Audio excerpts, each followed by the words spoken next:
We're going to end education coming out of Washington, D.C. We're going to close it up. In a video circulating on the social media platform X, President-elect Donald Trump announces his intentions to close the Department of Education, quote, early in the administration, close quote.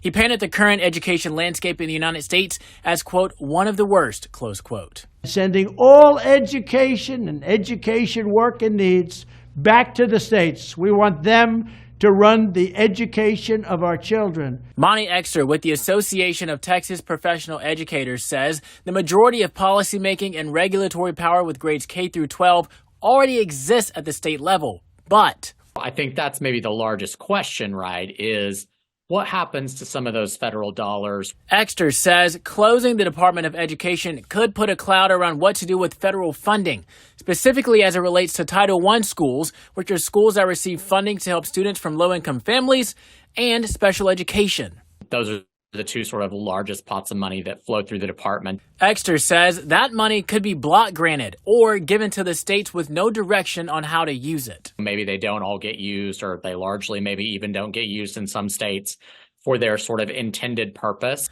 Another question Exter has, what happens to the federal requirements around accountability for testing? Exter mentioned Texas's STAR testing and past attempts by the state legislature to scale back or even abandon STAR testing.